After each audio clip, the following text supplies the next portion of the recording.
Hello, everyone. This is Execute with Joe Lewin. That's me. This is a podcast where we can help you stop floating towards your goals and start executing towards them day by day. We're going to be doing a couple different types of podcasts. We'll have guests on where they'll talk about how they got from point A to point B, their struggles along the way. And be able to pull some insights from that. And I'll also be kind of doing individual episodes where I'll go on rants and kind of talk about whatever's top of mind for me. So without further ado, super excited to have this guy on today, Trevor. Introduce yourself. Going on, guys? Yeah. Thanks for having me, Joe. My name's Trevor Signorino. I'm 28 years old. Currently reside in New Jersey. Kind of been born and bred there my entire life. And yeah, I connected with Joe through real estate. Kind of just shot in the dark, I guess. My buddy Matt, who not sure at some point he'll be on your podcast. We've been buddies for over 20 years, and somehow he connected with Joe at some point, and that led me to Joe because me and him have been partners on a couple of deals, including one with Joe as our real estate agent, as well as obviously our property manager. So, um, yeah, and like I said, I kind of have developed a passion for real estate over the years, last Mhm. four to be exact, and then that's kind of brought me to this point right now. Okay. So now, Trevor, let's that was kind of a quick overview, but let's take it back to, I guess, the beginning. And it doesn't necessarily have to be real estate. Um, typically whether it's a book, whether it's, you start diving into self-help or whatever, self-help books. When did that really start? What were you like in high school? What were you like in middle school? Bring us kind of through when you really started going down that path and focusing up. Yeah, that's a great question. I mean, sports are definitely still the biggest passion of mine. I was a three-sport athlete in high school, and What sports? played football, basketball, and then volleyball. Oh, wow. Yeah, so football is my definitely my number one passion. I thought I was going to play college ball. I had aspirations of that, but I played quarterback too, so I kind of like just the feeling of being in charge, being a leader, and all that. And I took it very seriously. I pride myself on my work ethic, and I definitely brought that to high school. Not necessarily academically all the time, but certainly when it came to Yeah. sports and doing my due diligence with that. But anyway, my body wasn't built to play football. Unfortunately, dealt with a lot of injuries. Pretty gruesome one my senior year, and then from that point on, I knew I was just going to go to the county college in my local town. Hmm. And one thing I will say, and like I said the same thing with sports, is I'm a hustler and I'm a hard Hmm. worker. Like I do truly pride myself on my work ethic. I think I can almost outwork any person. So that carried me a long way with sports. And then I feel like that carried over into my next part of my life where I was going to go to school. I was going to save money. I got to pretty much go to college for free. Actually, a crazy thing I like to tell people is I actually got paid to go. So basically, what happens when you go to my county college, if you came within the top 10% of your class, you get to go to school for free. Not top 10, but top 10%. Luckily, I think I was Hmm. in like the top 9.5, so I just scraped by. And then they also go off your parents' income. Hmm. My dad's a teacher, and my mom was an assistant manager at a retail store. So like, I didn't come from money. I've had a beautiful life, and they've done a tremendous job with me and my upbringing. But regardless, to say I actually got paid a few $100s each month to go to school, You just had and to I've do well, right? for sure, yeah, I had to Yeah. do well enough for sure. Yeah. And then, yeah, I was working 4 or 5 days a week too, going to college, saving up money. One thing I can say was the one nice part was, um, all my buddies all went to colleges, and then they would come home and like they didn't have two nickels to rub together, just being a broke Yeah. college kid. Whereas I'm making money, I'm saving money, I'm working for my money, and I've kind of always had that mentality, even when I was a 10-year-old. One funny Okay. story that my brother always tells people is, so I used to go to youth group, right, for church, Hmm. and they gave us like $10 to go to the boardwalk, and we all got $10 to spend on like arcade games. So I essentially took my $10, put it in my pocket, and I watched every single kid waste their $10 within about 2 minutes and 55 seconds before they ran out of money. And I pocketed my 10, and I kind of just moseyed on around, and I would see if like someone would allow me to play in a game, or if they'd be like, oh, I have an extra 50 cents, like join my game, and I pocket that money. That's going in the piggy bank. So, some of my friends would bust my balls. They'd say I'm frugal or cheap, but I'm fine with it. I've always had this bigger picture mentality, like every penny counts. So, Yeah. anyway, that carried me into college, and I think it helped me a lot. I mean, I have no debt to my name, at least until I got into real estate, which was really Yeah. cool because, and I have friends too who earn more than me, but, and I'm okay with that. But at the end of the day, I've always told and prided myself on like, I don't want help if I don't need it. So, um, long story short, I went through college. Now, here's kind of where my life kind of veered off in a direction I was not anticipating. Yeah. I was going to school the first year and a half, working hard, like I said. I was like bar backing. Oh yeah. Nice. Oh yeah, work those late night bars. Another thing, I wanted to work cash jobs. Where's a job where I can make a little more instead of working $12 an hour? Where can I make cash under the books, make as much Yeah, money but as you had to possible? bust your ass, right? 100%. Bar backing, you can make pretty good money at least at the time as a 20-year-old kid, but I'm not getting home till 3 a.m. and I'm working Thursday, Yeah. Friday, Saturday nights. So, Me, um, that was my favorite gig when I was younger. I was a bar back too. I yeah, going through high school, I was actually a bar back. I was working like four days a week or something like that. Dude, I was falling asleep during school, but I was making good money. I was like that's it. happy with it. Um, most kids are like happy with working at like Walmart, being a cashier or something. Um, I didn't Working like six doing that. hour shifts for, yeah, exactly. Working 6 hour shifts, kind of just sitting off to the side, making enough money to, you know, whatever. So, and I, again, never had that mentality. So, um, and I've, even to this day, I mean, I'll dive into that maybe in a little bit, but still work within the service industry because I know you can make ample more money in a shorter amount of time. So, anyway, just not to ramble too much, but went to New York City one day when I was 20 years old with my buddy because his dad had business there and he needed to make deliveries there. Luckily, Hmm. I didn't have any class that day, didn't have to go to work. He asked if I wanted to tag along, so I did. And I'd never been to New York City before either. Even crazier is the fact that I only lived an hour and 10 minutes from the city, but I just had never been there. I'm walking in the streets with him. Some guy taps me on my shoulder and he's like, "Hey, what agency are you with?"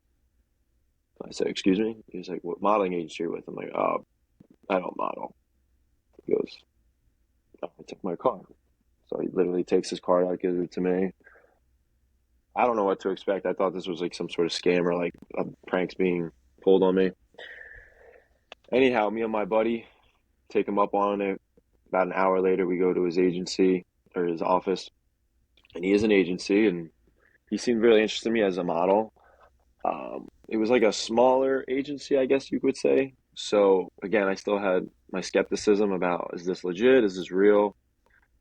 So my buddy looked up another agency that was right nearby, and it was a lot bigger one, a more Yeah. reputable one at least.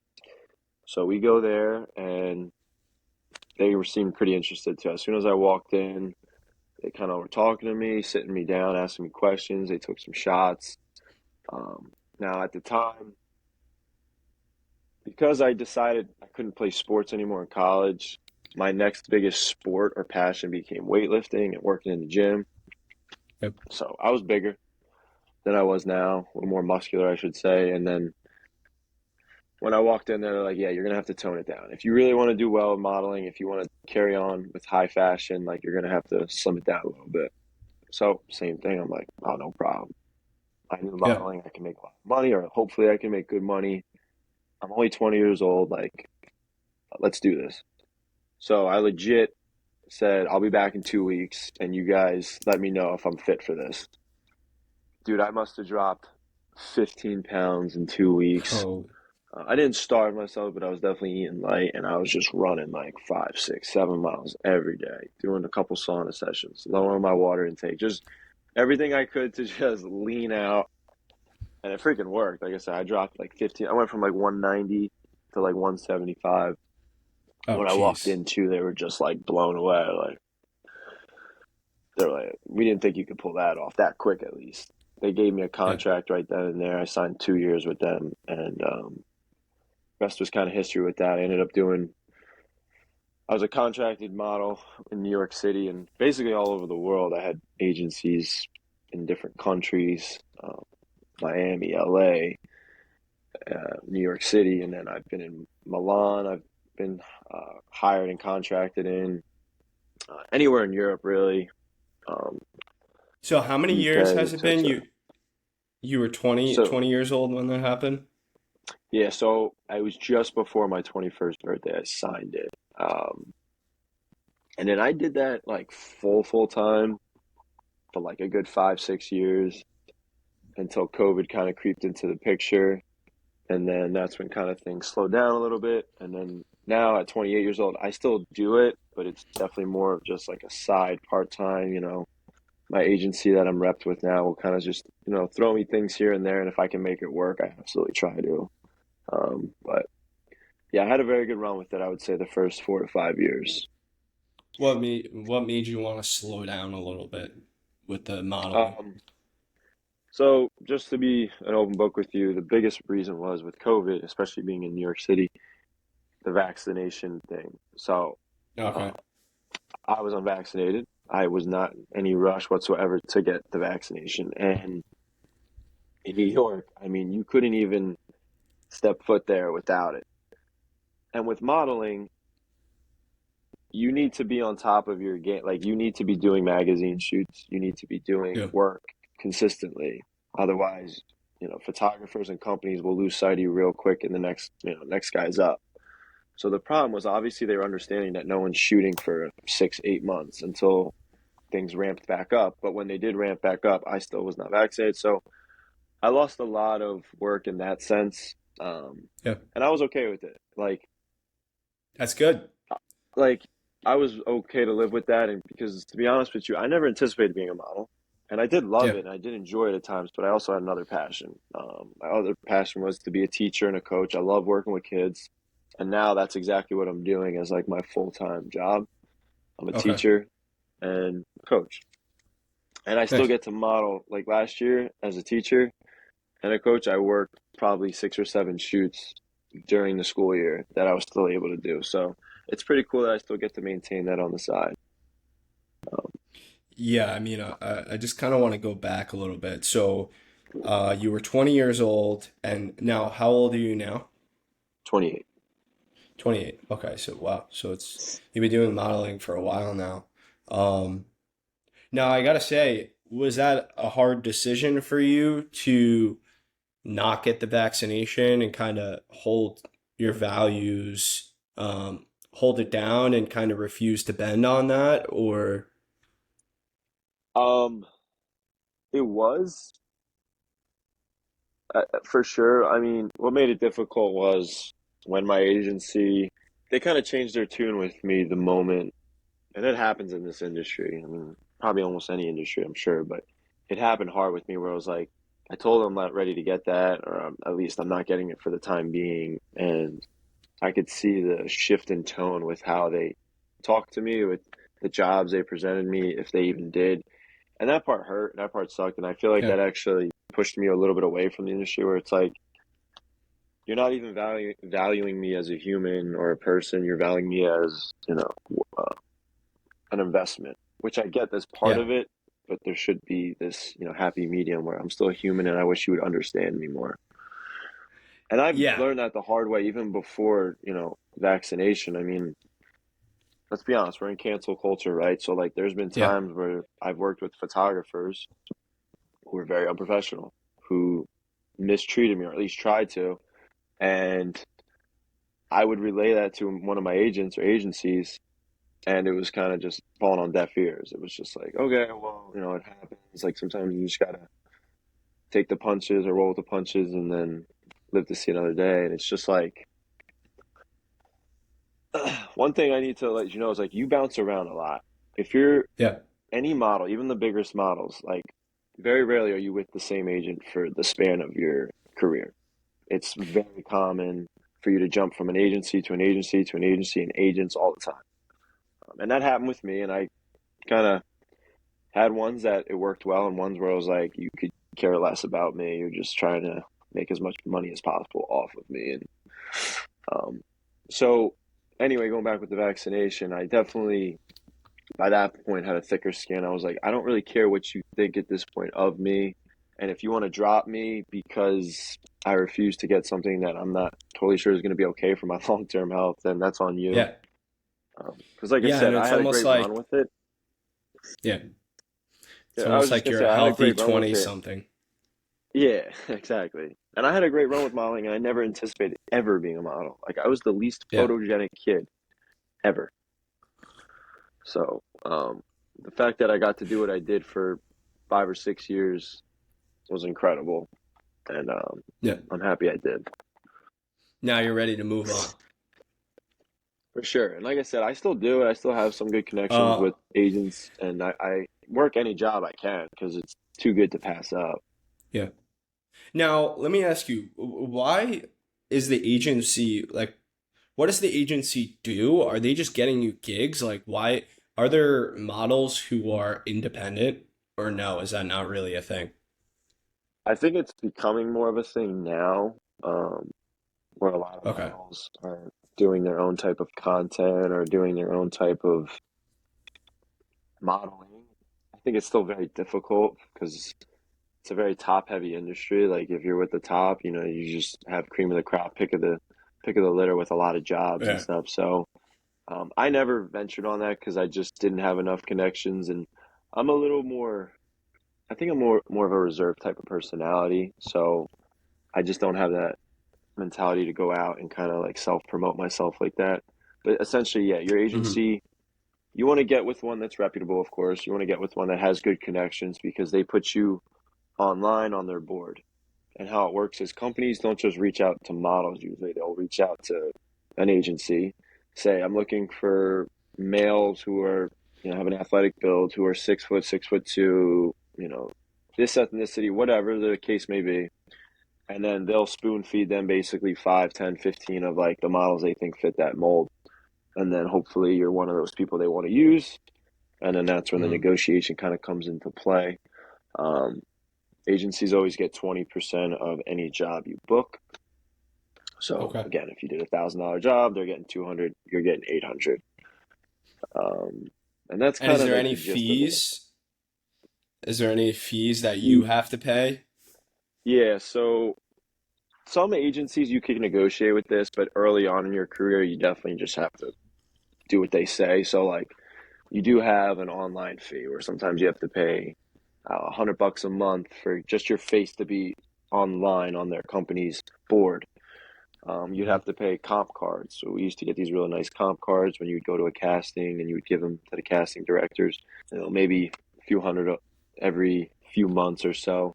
So you had those Okay. fees as well. But I'm trying to think if there's any other than that, that was really it. Like Okay. modeling paid for the companies took care of a lot. So if you booked a job, that was the best part because not only did you book a paying job, you're not going to have to pay for anything. So if I Ubered to an airport, then my flight, then my food, Yeah. job, Ubering back, getting situated, I wrote all that off, and then a lot of times I got that paid right back to me. Yeah. Now, did you get any backlash from like friends or family at all for getting into modeling? Like, was that something that, because you know that like I just feel like it's not traditional for most guys to get into modeling, and it's kind of a unique thing to get into. Did you get any backlash at all from friends or family? Um, to be honest, I mean, I would say majority was more excitement. My dad was the biggest skeptic at first, and I probably valued his opinion more than anyone else's in my life. Yeah. So that was hard. And um, I come from, I guess, more of a traditional conservative family, but Hmm. the biggest thing was, my mom on the other hand, it was like polar opposites. My mom was like, "Oh my God, my son could be a model for whatever company. Like this is exactly what every mom wants to see."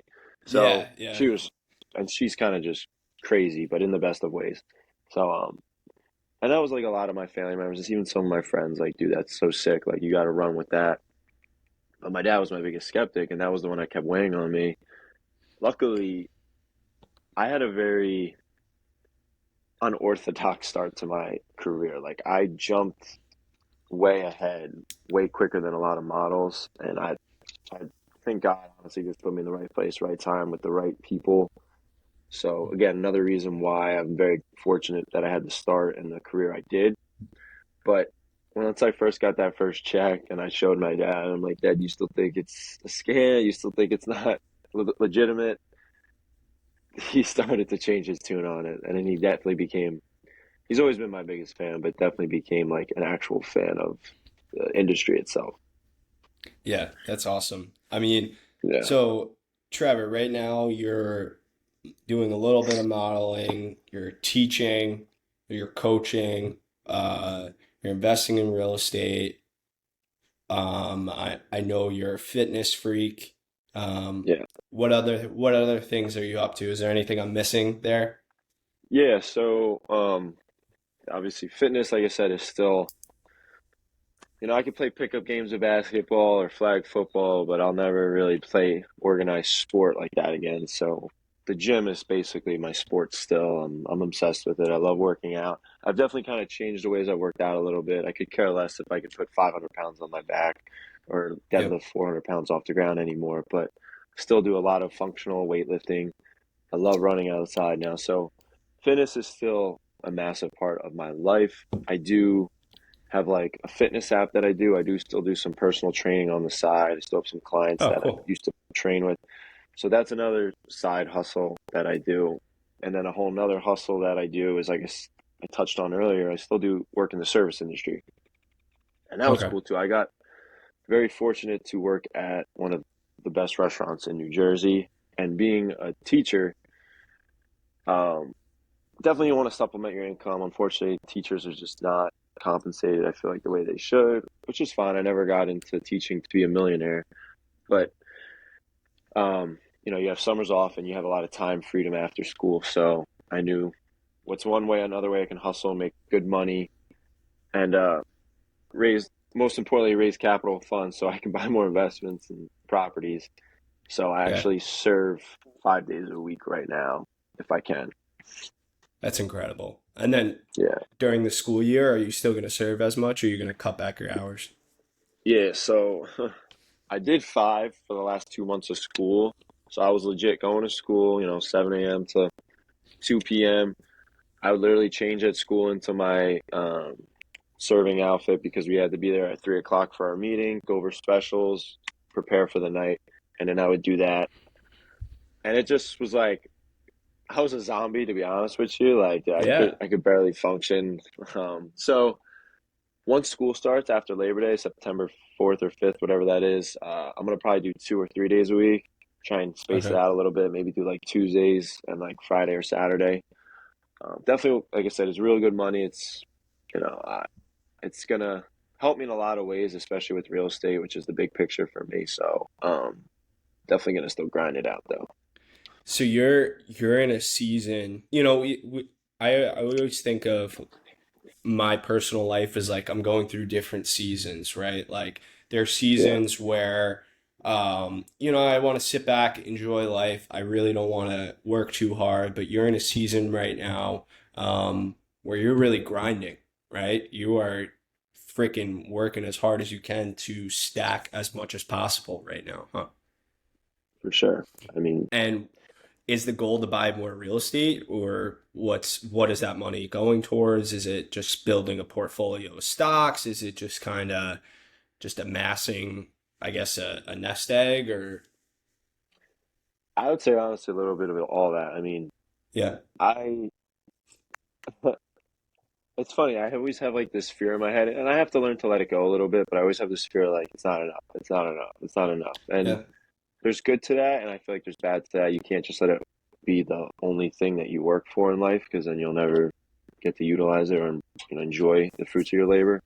So definitely working through that. But in the same token, yeah, I want to diversify for sure. I do want to put a little bit in accounts. I want to put some stashed away for if and when I ever have a moment where I just need that money in a lump sum, and then definitely trying to just raise as much funds as possible so I don't have to rely on lenders or hard money or go different avenues. I know at some point I will, if I want to Yeah. continue to grow as a from my real estate um, investment standpoint. But like I said, I've always had that mentality. If I can do it myself, I'm going to try like hell to do it. So that's kind of the main goal right now. Like you said, stack up so I have it available. So if and when that can pull a trigger on investment, it's ready to go.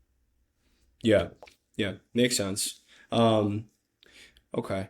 And now, one thing I've noticed from our conversation is you have a very good ability to reinvent yourself, I would say, at least what it sounds like. Is that a fair assessment? 100%. Yeah. I feel like I've Because lived a few different lives already. yeah, no, it's like you were focused on sports and you really weren't focused on school. Then you had an injury. What was the injury? So, being a quarterback, I will say that I was more of a running quarterback, so it wasn't like the biggest deal, but uh, I pretty much shattered my shoulder blade, your scapula, Yeah, Jesus. tore my labrum, and then my AC joint all in one. So it wasn't gruesome in the fact like my arm was just miscombobulated, but like when I got rushed to the ER, the guy thought I was in like a major car accident because it's like a very high impact injury. And it was literally just in a football practice, unfortunately, just had collision, and the Yeah. rest was history. Couldn't really move my arm more than this Hmm. height for about 6 months. So Wow.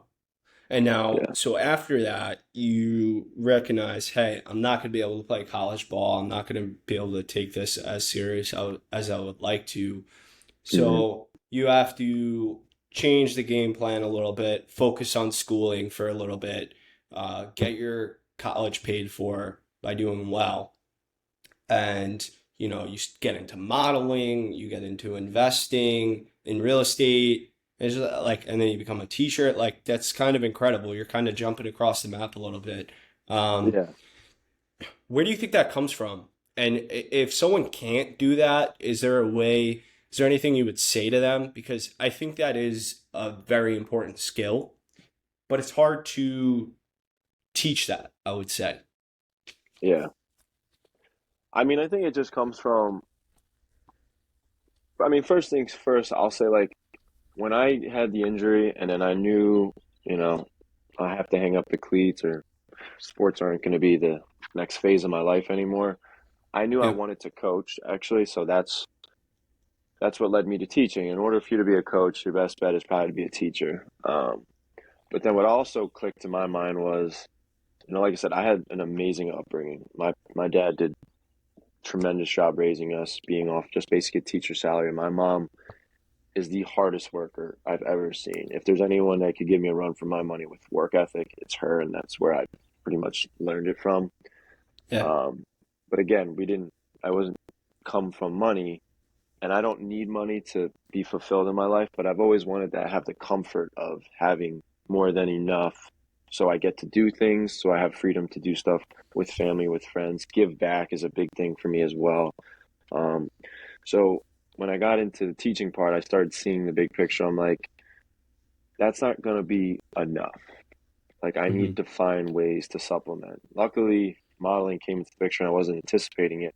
But I also knew, too, part of my decision too to kind of hunker down with going back to teaching and school and not being just a model was because you know you're how long can you retain these looks, right? How long can I actually carry on this career, because it is a short-lived career. People, Yeah. it's very rarely are you going to have a 20-year career out of it. Are you going to continue modeling in your 30s or 40s? Um, so a lot of people do it, blow through the money, and then it's just a cool phase of their life that they get to talk about. I honestly did a very good job of thinking that, this could be my last job, every first job I got, every other job I got. Tried like hell to just stash that money away. Um, but then I also thought in my head, I'm going to be a teacher at some point. I'm going to go back to that. So I need to be frugal with this, be smart with it. And then once modeling went away and I became a teacher, I'm like, all right, what's the next phase where I need to find supplemental income, something passively, something that I can get paid to do while I'm still teaching? And real estate kind of just came into the picture. It's weird. It was like modeling just died, not died, but it was slowly dying down. COVID was this weird time we were all stuck in, and then real estate popped into the question.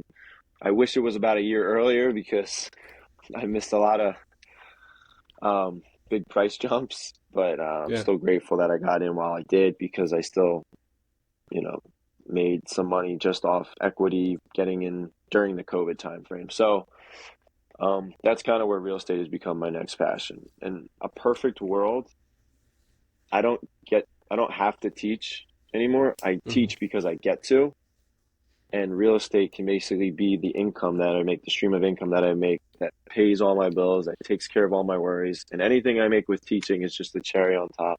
And I get to show up Yeah. at a school or a football field because I want to. Yeah. Okay.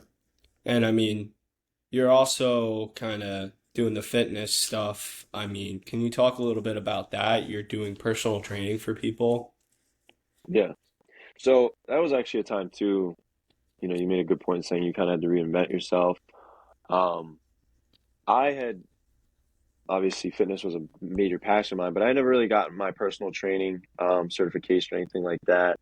And then when everything kind of shut down, I'm like, you know what? I have nothing to do. Like, I can't even go do work of any sort right now. So let me try and be productive in some sort. And I got my certification online.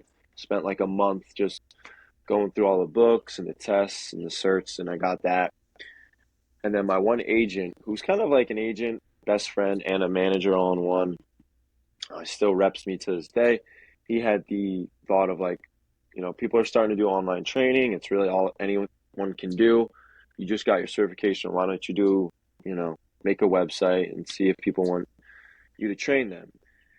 And honestly, I probably could have hopped on that years earlier because when my social media presence blew up through modeling, so many people were always asking me like, "Oh, what's your workout like? What's your training like? What do you eat? What do you do?" Yeah. And I would just, if I had the time, I would freely answer them and give them any information I could. Like, I never thought about monetizing off of it, but that came at the perfect time for me to do it. I wasn't modeling, but people were still interested in what I do and how I did it.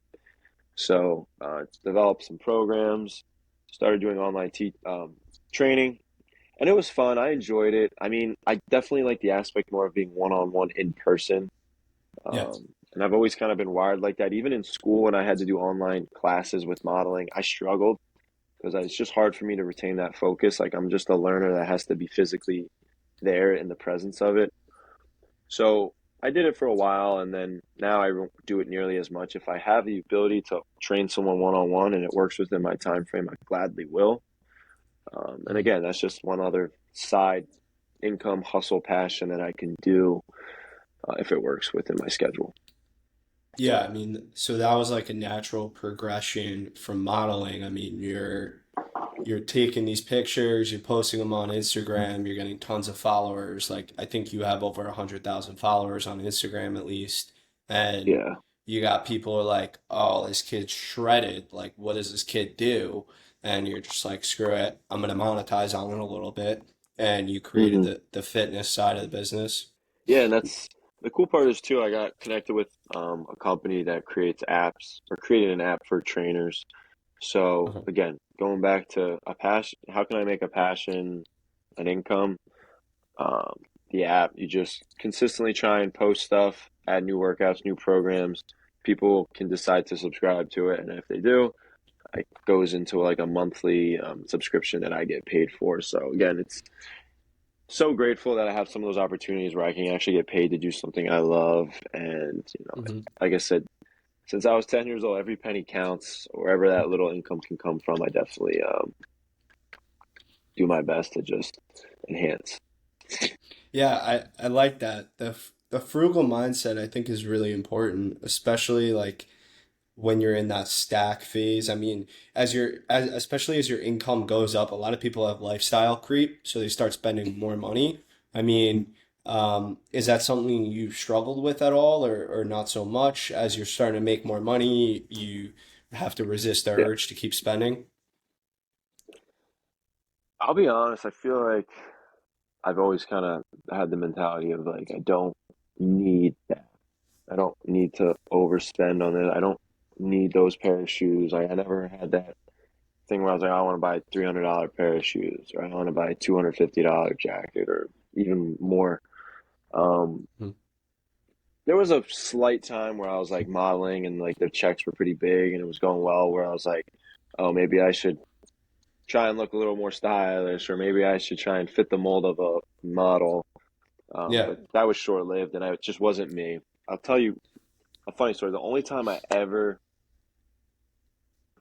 really splurged, I feel like, on myself was I got a Mercedes Benz. It was a CLA 45 AMG. It was a sick car, but it was an AMG. Don't get me wrong, and it was sick, but it was like a cheaper one. It was like a more hmm, affordable one.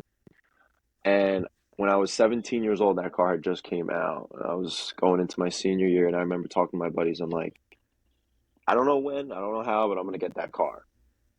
yeah, And 4 years down the road, modeling's starting to take off a little bit. I'm saving good money. I'm still living at home at that point. Like, I don't really have any bills. I'm going to college for free. Like, I really have literally no debt. So, and I really didn't have any money to like.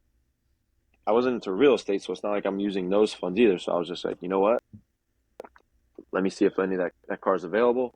Found a place selling it, and of course, I'm still like, should I buy it new for, just for price points? It was like 50,000 brand new at the time.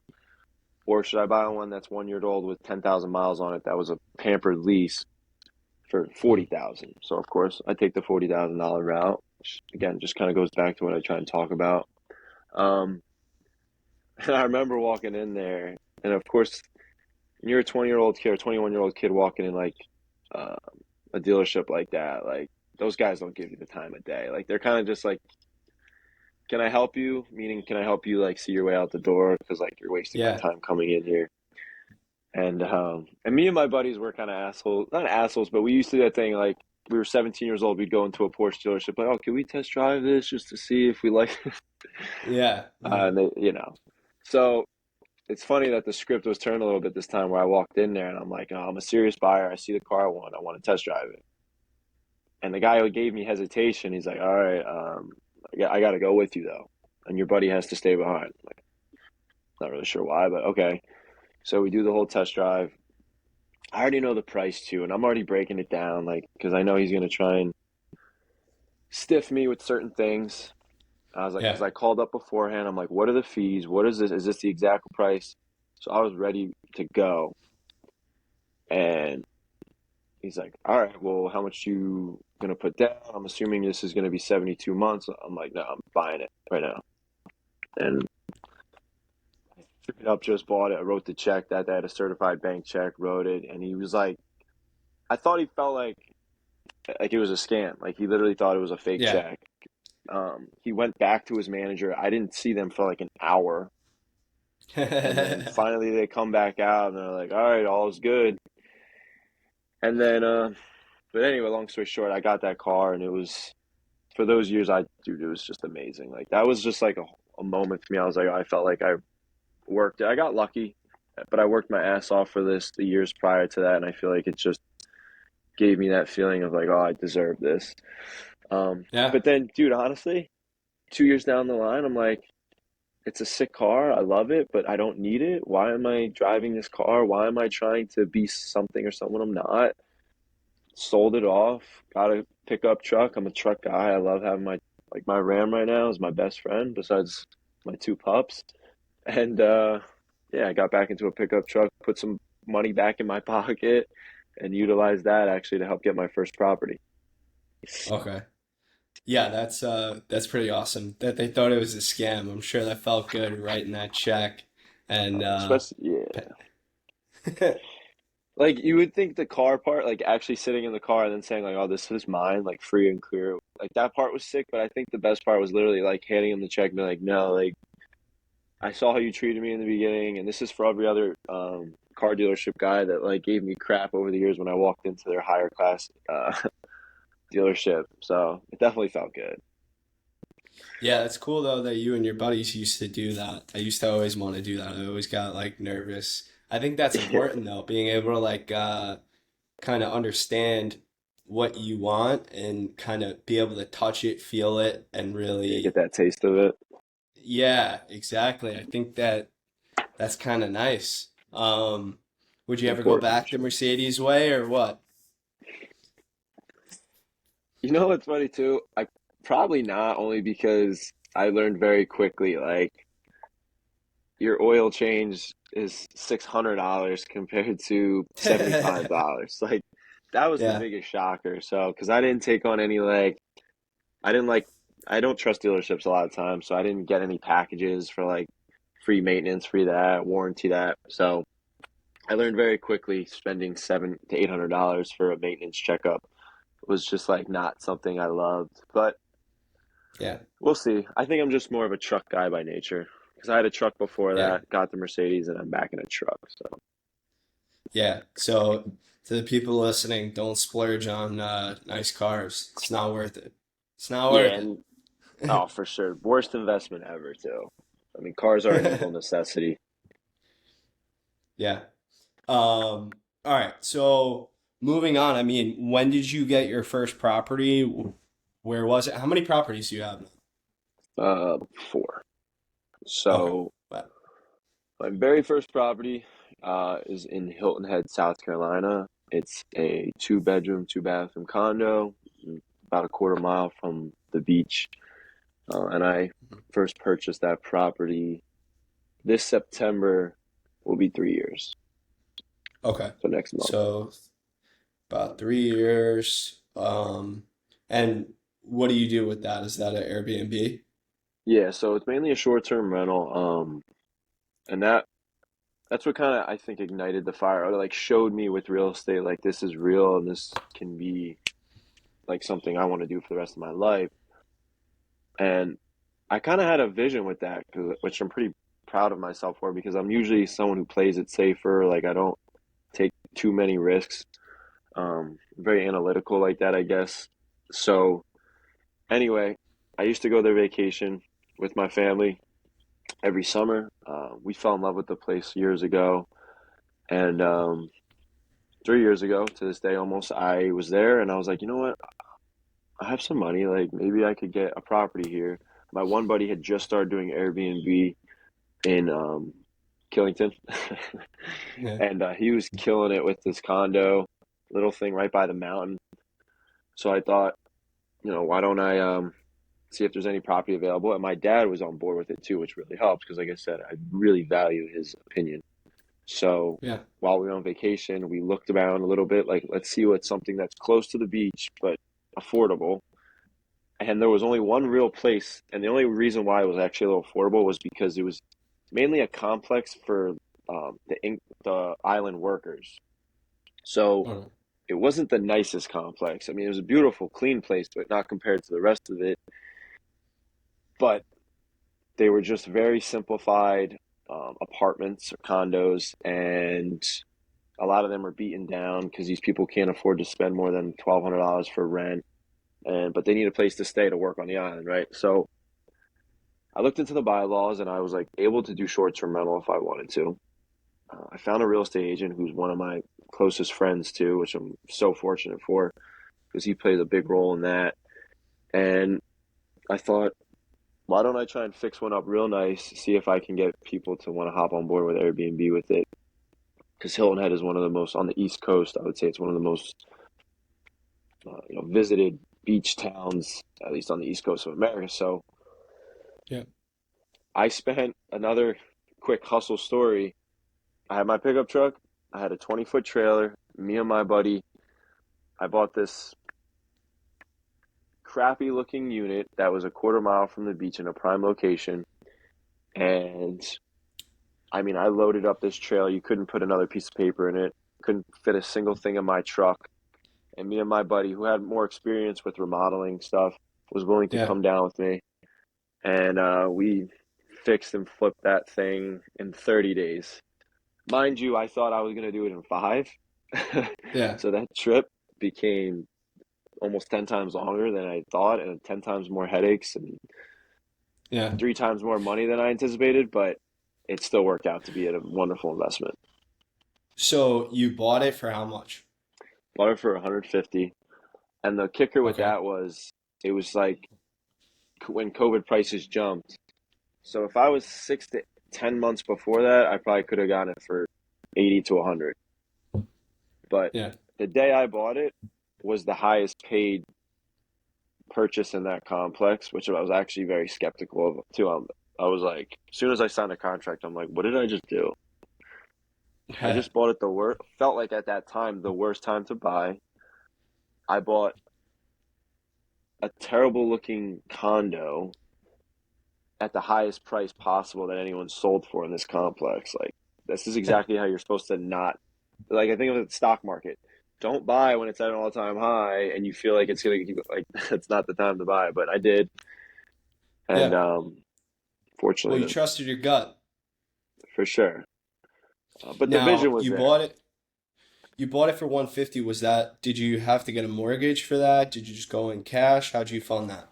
Yeah, so I did 25 down.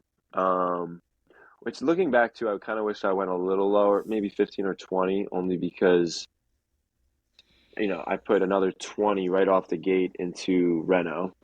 And that was with me and my buddy doing the work. So I was saving a lot on labor, but 20 was just the rental material and stuff. And that way I would have had a little more time to get another one quicker. But at the end of the day, it still worked out. And cash on cash definitely makes me it's my best investment so far. Um, and yeah, it's been going strong for 3 years now. Awesome. And you haven't refinanced that at all, right? Been close to thinking about it, but I have not at this moment. Okay. So Depending you on have a my good next amount deal, we'll of see. equity sitting in there, though. Yeah, it's actually I just checked it the other day. I'm almost 30% at this What do you point think it's because I worth now? also pay same thing. Like one thing I like to do is properties, and some people may disagree with this, but I like to put an extra into the principal if I can. Um, so I've been adding an extra third to the principal of what it is paying right now every month since I bought it. Why? You just don't want that?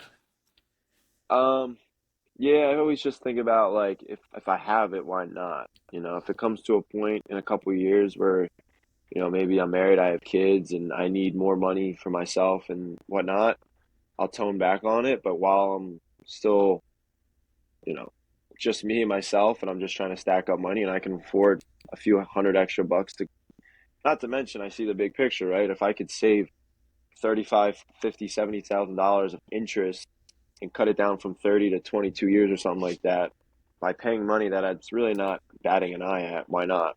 So, Yeah.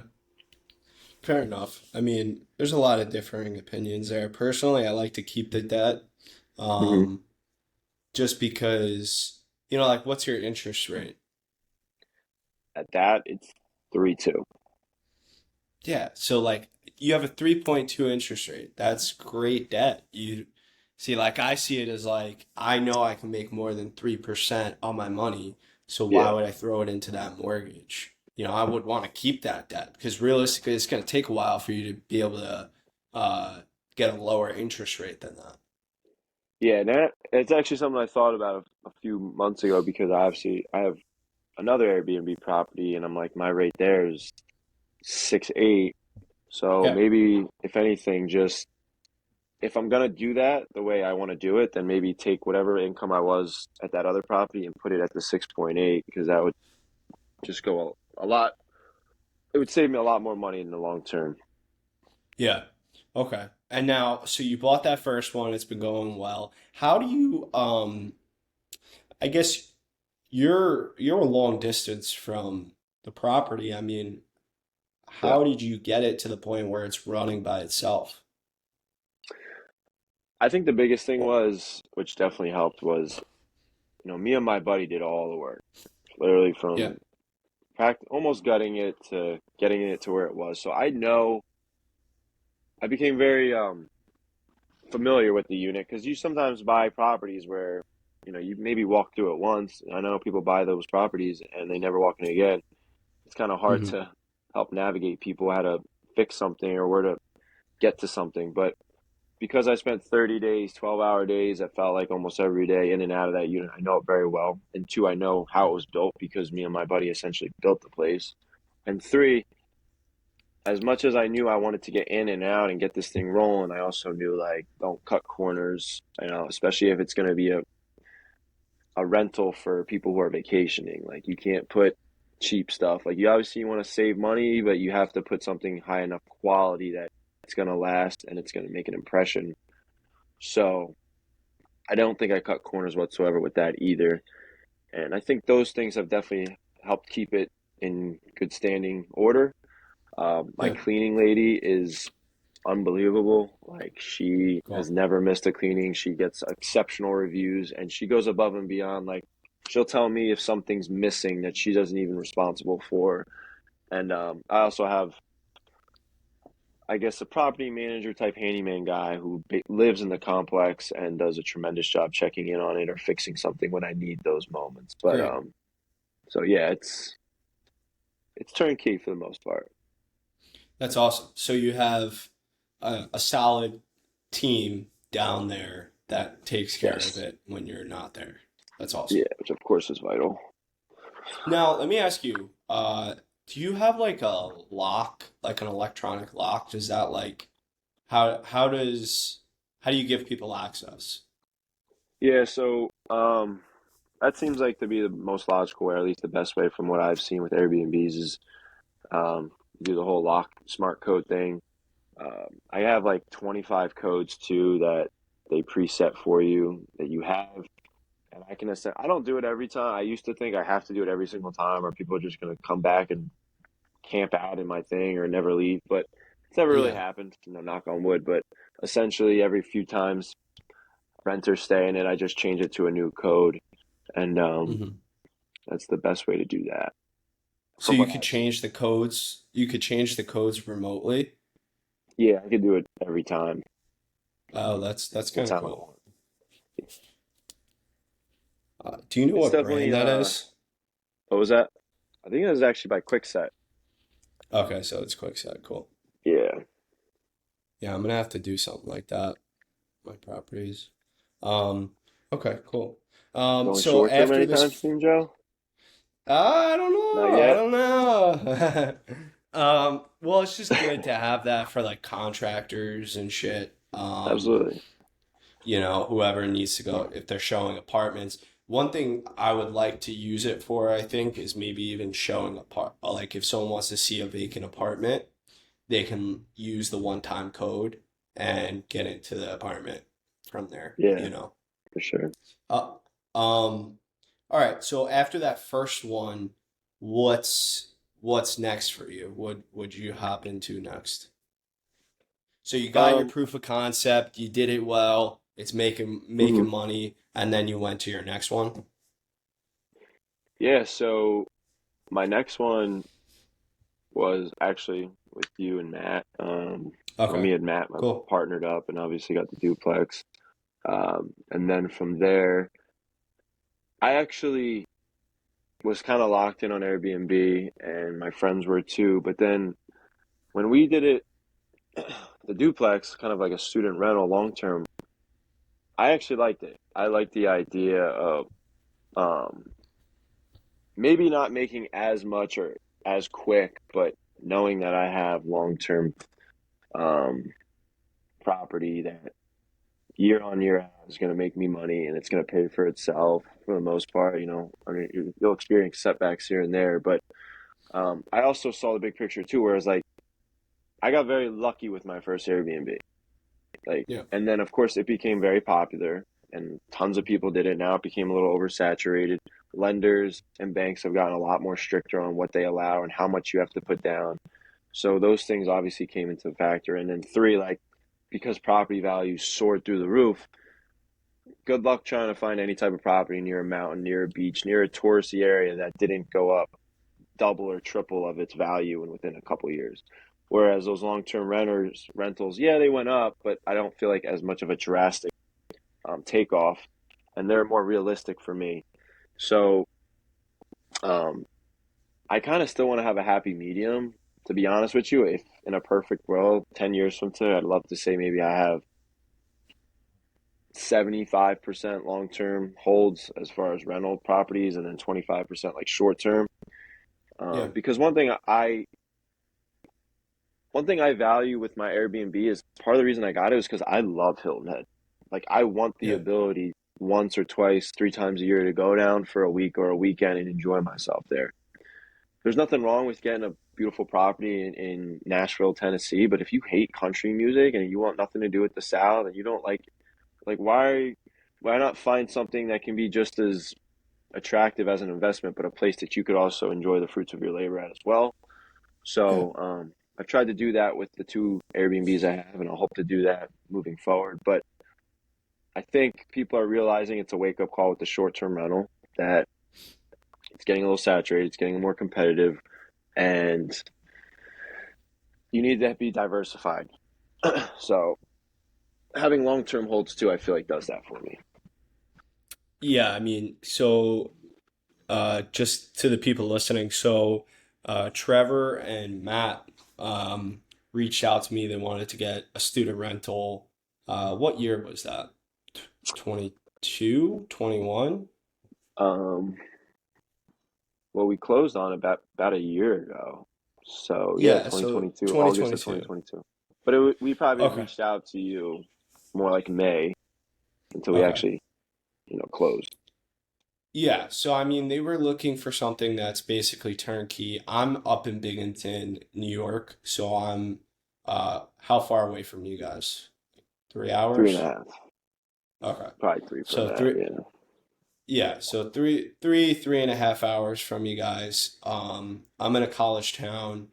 I also have my license as an agent, so they wanted something that was basically turnkey that they can get their hands on, buy it, and then it just continues to deliver stable returns. And we're able to find that relatively quickly, thankfully, after I think we got bid out on a couple properties. Hmm. Um, and eventually we just found one that worked. Um, and it's not like the beautiful thing about real estate is like you don't even have to reinvent the wheel. Like you're buying something that's proven, it's worked in the past, well, it's probably going to work in the future. Um, Hmm. so we found something that had really good student rental history, and we just took it over. It was already rented. The rents weren't as high as we would have liked, but we finished out the lease and we raised rents, and we're going to raise them again next year, and we're just going to keep that going. Um, and the returns were better this year than they were last year, but they'll continue to get better. Um, so Trevor, after doing that I guess first, I wouldn't even call it long-term rental. It's not even like because the students turn over just about every year. Um, I would say it's a happy medium between short-term rental and long-term. Yeah. When I think of long-term, I think of like a family staying there for like 5, 10 years. Yeah. Um, True. so after that one, what did you guys do next? So I mean, Matt, me and my buddy Matt, we've partnered up on that one, and we definitely want to continue on that path of partnering up for other properties. We've been trying to actually over the last year to get something similar, um, like the Binghamton property, and we'll continue searching avenues there. But then he ventured off to do his own personal things, of course, as well. And I had bought in a condo in Stratton, Vermont, which is a very Okay. nice mountain town, right in Stratton Mountain in Vermont. So that was more of an Airbnb uh, space as well. And same thing, Hmm. I enjoy snowboarding. I found out quickly too that Vermont is not just a beautiful time in the winter, but it's exceptional in every season in its own way. So I ended up closing on that in November, is this past year, the end of Okay. 2022. And then one other property I'm closing on with my father. I've partnered up with. My grandfather has a house in Florida. Um, and the funny part is, uh, it's in a retirement complex, right? It's a real nice house. Nice. Got it for a crazy deal 10 years ago. And of course, it's skyrocketed in Florida too, with everything. It's just gone up even crazier than most states. And I saw the big picture. I'm like, Dad, I can't do this unless you do it with me because you need to be 55 or older to hold the title of this complex. Wow. My dad wants, he's about to retire this year and he wants to make money where he can make money. So I'm like, Dad, I ran all the numbers. We make good money, cash flow right out the gate if talk to grandpa and like, let's get a contract up, see what he's willing to give it to us for, which I'm sure would be well under the value of it because my grandfather's done very well for himself as well. And he's not out to make money at 88 years old. He wants to give back, honestly, with his money. So, Yeah. talked it over with my dad, which was hard because he's as conservative as it gets with his money. But it just makes too much sense not to. So we're in the process of closing in on that as well. That's awesome. And now is that Yeah. going to be a short-term rental or? No, so with well, you can do 6 month leases, but they have to be a minimum of 6 month, or they could be 12 month. We're gonna weigh that out because it wouldn't.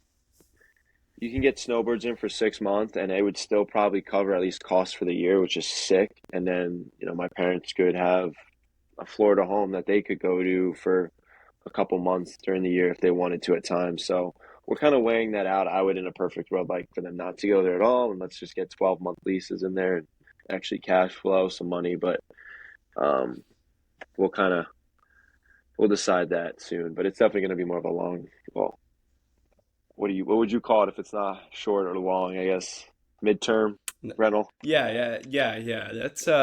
I mean, Not really. it sounds like it might be a good opportunity to get someone who's just like ready to retire and live there for, the Yeah, last 10 years of their life, you know? yeah.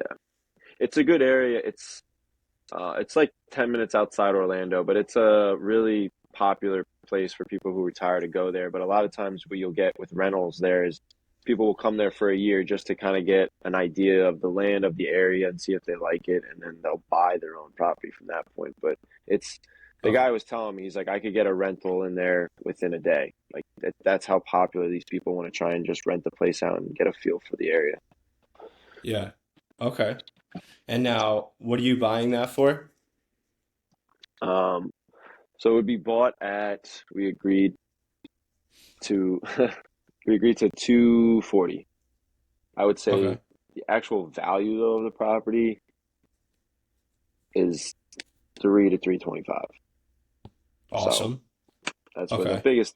And again, I went in and telling my dad, I'm like, Dad, I'll run the numbers at its value and let's see if it makes sense. And it was close to making sense. So then like let's sit down with Grandpa and see what he actually would want to sell it at. And when he gave us that number, I'm like, Dad, I mean, I'm ready when you are, but Yeah. you look it over and you feel comfortable about it, and we'll go on from there. Yeah. Okay. So then, you're buying that, and what do you anticipate to rent it for? What do like the numbers actually look like? Yeah, so the agent was telling me minimum of 22, but you Okay. could shoot for 25. But the kicker is, we wouldn't account for any utilities. The Yeah. HOA is like $75 a month. Your Okay. insurance is included in that. And the best part of all, my grandfather was legit giving us, he was gonna say do no interest rate. Like just literally be like like a mortgage, right? And this whatever it takes for 30 years or 20, I think it was 20 years to pay me back, we'll just do that. I found out that that's technically illegal. Like there has to be like a base minimum. My accountant actually told me that, who's like a real estate guru. So I forget what the exact number is, if it has to be like one and a half or one and a quarter or something Wait, like so that. But he's holding the note? yeah, Oh, wow. Look at you. So you're doing seller finance deals. I like it. yes, oh yeah. It wouldn't have made sense. It actually wouldn't have made sense if we did it through a bank and it was just ridiculous rate and stuff like that. Even if my dad got it as like, it still wouldn't have made nearly as much sense. So yeah, my grandfather owns it So outright. That's also a big part of it too. yeah, I mean the big thing here that I'm noticing is like, uh, you probably couldn't have bought that if it was by yourself. You probably No, couldn't have bought it if you went and got a mortgage and you figured out both of those objections. Rather than saying, oh, well, it doesn't work, it doesn't work. You went and figured out what can I do to make this work? And I think that's super important. And I think that just points to the kind of person you are. And that's really what I want to highlight here because that's awesome. That mindset to just be able to overcome, overcome, overcome. yeah, and the cool part was too, like he was not really like he was like, oh, give me 5% down. So it was like we're buying it at an FHA almost type loan with an even better Yeah. interest rate, and I'm like, I was gonna put more down, but my dad too was just like, oh, if we don't have to put that much, let's not, because like I said, Yeah. he's kind of like he's a little cheap if he doesn't need to spend any money elsewhere. So it just made too much sense, and I've learned just through podcasts and listening to any real estate thing I can, where it's like the first property feels amazing and then it's like an addiction and you want to keep going, but then you get to this point where it's like I'm plateauing because I don't have the capital funds or I don't can't find a lender or there's just deals not making sense. So you just got to get creative. And I Yeah. don't know how and when it clicked to me. I'm like, oh, let me see about my grandfather's property in Florida that he's gonna sell soon. And but yeah, you just gotta sometimes get creative, find different ways. And I'm at that point now where it's like I can't just do everything on my own and just try and put 20% down on multiple properties, you know. So Yeah. Understandable. Um, so Trevor, I mean, before we wrap it up here, we're at about yeah. an hour. Um, is there like a quote or a mantra that you kind of live your life by that is constantly top of mind? Um, is there anything to you that really stands out that is a driving, uh, I guess, force for you that you constantly remind yourself?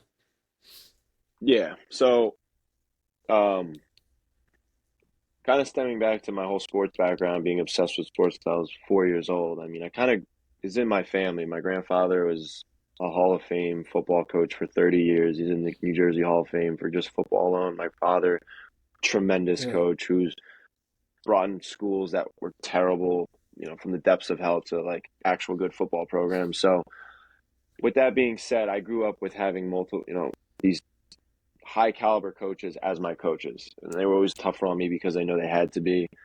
One quote my grandfather has always said was, you know, don't count the time, make the time count. It's a very simplified statement, but it just makes so much sense.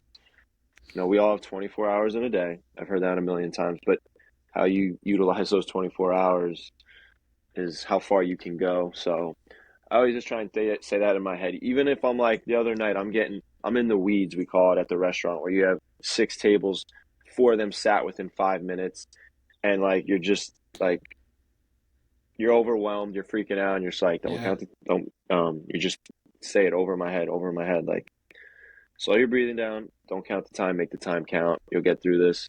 And I just tell it to myself all the time, whether it's with real estate, it's in the gym, teaching, and this freaking 13-year-old kid is just want me to rip my hair out. Like it doesn't matter what it is. I feel like it can all apply. So it Yeah. definitely sticks with me to this day. That's incredible. Now, I, you have all these different things going on, and I'm impressed uh, that you're motivated, you're driven. How is burnout something you've struggled with in the past? How have you shifted to avoid that? Talk to me. I'd say actually that's the biggest struggle I'm facing right now. I Okay. used to like even when I was doing this in high school and college, like you can get away with that. But now I'm at the point where, you know, I have a serious relationship with my girlfriend and, you know, family's on my radar and I'm just trying to get to the point where like I feel like I'm at the end of the tunnel where I can only do this for so much longer until like I have other priorities I need to take full responsibility for and want to. So I'm definitely struggling with that. I mean, even today I woke up and I had football practice at 7 a.m. and the night before I worked till 1 a.m. and I'm lucky if I'm in bed at 2 and I got to be up by 6, like, and I'm just like struggling to get out of bed. And that's Yeah. been, and my workouts, man, the last 3 or 4 months, I feel like the calories are starting to add up a little bit. But um, again, I'm just trying to tell myself like get through it, get to the next phase, get to the next phase. I'm so close. I feel like if I can just do this for a little bit more longer and get myself over that hump where I want to be, it's all going to pay off, and I'll have those days where then I could kick back and really just enjoy it all. But Yeah. you know, still, it's tough. I don't want to sugarcoat it, and I can't do it all the time. Like I still need to find ways, to be honest with you, to just step back. Um, it's weird though. One thing that really helps me a lot, and I found this out with COVID, like walking. I truly love just going on like a 2, 3 mile walk to myself or with like my dog and just throwing on the music. Or I could even be in just pure silence, and I feel like I do my best thinking. And even though my body is exhausted, my mind's exhausted, I feel like I can recharge a little bit that way. Um, Yeah. so just a little thing I've Yeah. come to Now love. those walks are like they charge you up, right? They give you a little bit of energy. You're able to take a step back from all like the everything, the constant speed Busyness of for your sure. life, and just kind of slow it all down a second. Yeah. I like that. Okay, awesome. So basically, you're saying, I mean, for you, one of the big things is walking and kind of just enjoying. I mean, is there any other tactical things you do to when you notice yourself kind of burning out or being like, I'm sure you probably talk to yourself and remind yourself of certain things. Is there any other things you would tell someone who's struggling and feels like they're getting close to burning out? I'd like to, honestly. Like you said, I feel like I'm in the middle of that storm right now myself, and I'm trying to find a happy medium with that because my closest family and friends will tell you the same thing. They're like, I don't know how you do it. And Yeah. I'm not tooting my own horn when I say that because I don't want I don't want to be that guy who misses out on things because he's busy or because he's overworking. Like I said, it's something I feel like I do need to work on myself because there comes a point too where it's like, yeah, you need to work and you want to get to that next phase in your life and you want to have time freedom and money freedom and all that, but you have to, at what cost, I should say, like at some point you need to kick it back and relax. And again, I want to give like the best sound advice for that, but I feel like I'm still fighting Yeah. that battle myself. So if you got any for me or if you know of anyone who does too, please extend it my way. Well, I mean, you're into fitness. One thing for me is like working out. Like if I can get a good workout in, I know I'll be able to kind of get through the rest of my day, you For know. sure. I think that's actually a good point. I mean, one thing that's I think helped revitalize my body a little bit differently is, I mean, I'm in the phase of my life where waking up early is what I'm used to, what I'm accustomed to, and I used to despise working out early. I'd rather Yeah. work out at midnight than work out even at 10 o'clock in the morning. It just, my body just never felt right, or I felt like I couldn't get in the groove of things. And I fought through that for a few weeks, actually about a month ago, and now I'm loving it. I love the feeling that my body has.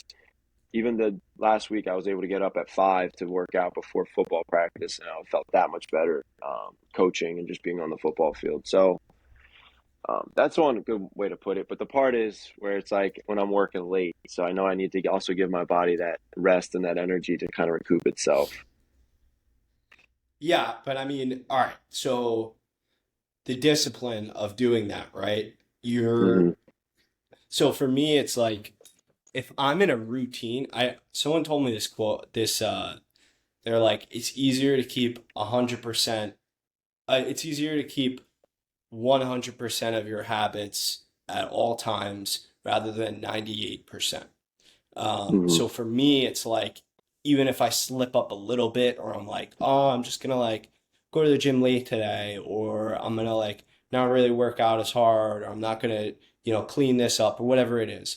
Hmm. I notice it carries into everything and it spills over. Um, so for you, right, I want to ask you this because I imagine you have a pretty strict diet, how Hmm. serious you are with fitness. Um, is that an issue for you at all? I mean, I'm sure you've been managing it for years now, but talk to me about your diet and how disciplined you are there, and how is that difficult to maintain? Or because, dude, I see the pictures. You're shredded. You're shredded.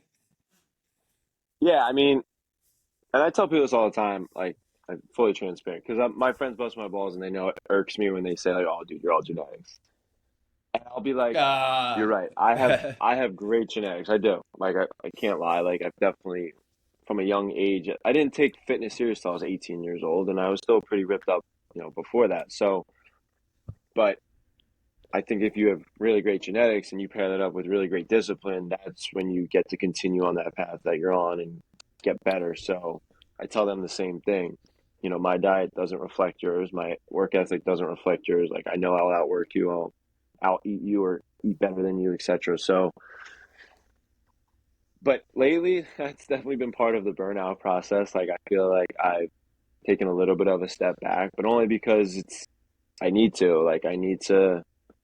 I can't be everywhere working 8, 10, 12 hour days, sometimes 5, 6, 7 days a week, and then be this freak as far as with my diet and my exercise. So I've pulled back a little bit on it. I feel like I've gotten happy with being Monday through Friday, eat clean, do your best to work out, like make those your priority productive days, and then let Saturday and Sunday be like enjoyable.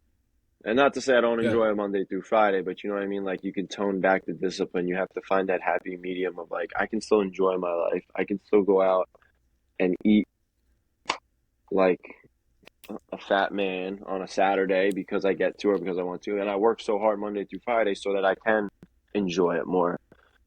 Because I've Yeah, noticed too, when you ever goes on vacation, this might not apply to some people, but if you're someone who's into fitness and your diet, you go on vacation, yeah. those first 2 days, 3 days of eating whatever you want, however you want, and not working out, feel great and fun. By that fourth or fifth day, I'm like, I feel disgusting. I feel like crap. I don't even want to eat this burger for the fourth time. Like, I don't want to do those things. So I feel like I found this happy medium where I can do that 5 days a week, and then 1 or 2 days I enjoy myself and tone it back a little bit. And the best part of it is like I feel like my body hasn't changed. Like I still feel as physically fit and look as physically fit doing that than when I was Yeah, modeling, where it was like 7 days a week. This is how I'm eating. yeah. I'm not going to enjoy myself. I'll be miserable on set days that I have to shoot. I don't care, but I'll look ridiculous just for the S- company. So you're doing Monday through Friday, strict diet, and then Saturday and Sunday you can do whatever. Or... Yeah, to an extent. I mean, I try and always tell people too, if I'm gonna like cheat on a day, like let's just say I'm gonna go on a Saturday night and I just know I'm just gonna rip it up from a diet Yeah. standpoint. I want to get a good workout in that day too. And I'm not Okay. saying there's a science behind that, but it's just like I just know if I'm gonna have a crazy meal or I'm just gonna go 3,000 plus calories in a day like that, like let's at least burn 1,000 calories in a workout and feel a little bit much better about ourselves when we do it. So, So but yeah, that's kind of what what's I've your been doing the last year. weakness? Oh, What's like your food weakness when it wise. comes to food? Yeah. So, dude, this is the part what's crazy. Like, I may not look like a guy who can eat, but bro, I can put stuff down. And one thing that I've done before multiple times, and I'm not proud of it, but I could put down like a nice pie and not like toppings, nothing crazy with toppings, but I love like a margarita pizza. I've Yeah. gone as crazy to Pizza, eating man. the whole thing, which is ridiculous, but I'll usually try and be in that like 5 to 6 slices, but then follow it up too with like a nice pint of ice cream to myself. Like that Yeah, is there my you go. like just don't give a crap about life and I'm just gonna sit back, kick it, and relax. And I like doing it by myself. Like I don't want a friend with me. I don't want my girlfriend near me. I like that's it. Me and myself enjoying this 4,000 calories. Everyone else just get away from me. Yeah, you just want to pig out. You want to be nice and selfish and pig out. Yeah, it's just and not feel judged or feel like just I need that You comfort can't while have I eat. anyone taking pictures of you eating like shit. You gotta. No, exactly. Um, awesome, Trevor. I appreciate you coming on. We can end it on that. That's awesome. I think pizza's my weak spot too. Whenever I'm on Long Island, I always have to fight off the urge to pick up some pizza. Um, but we'll end it on That's great. that. Trevor, so if someone wanted to reach out to you, maybe they want some advice of fitness, real estate, or even modeling, or just want to reach out, connect, how can they get a hold of you? Yeah, I mean, I don't even though I have I guess a social media presence. I'll be honest, I'm not the most up to date with it, but if someone is actually legitimate trying to reach out to me of anything of like fitness or life or just whatever, I generally try to go through those messages and at least talk to those people. So if you're ever Hmm. interested, and especially if you reiterate that you heard from this podcast, please reach out to me. It's just Trevor Siggs on Instagram with two G's. So TrevorSiggs. I do have a blue check. I don't know why or how that came about. It just popped up one day. So that is the real Trevor Siggs if you do come across it. Um, but yeah, Instagram's my only social media, so that'd be your best bet. Fair enough. Awesome. Yeah, guys, don't be afraid to reach out to him. I've known Trevor for a while now. Um, and I really appreciate you coming on, Trevor. Anytime, Joe. And if someone wants to reach out to me, my Instagram is at joe.leun. And you could DM me there. Just say you listen to the podcast, and I'll definitely reach back out. Thanks, Trevor. Trevor,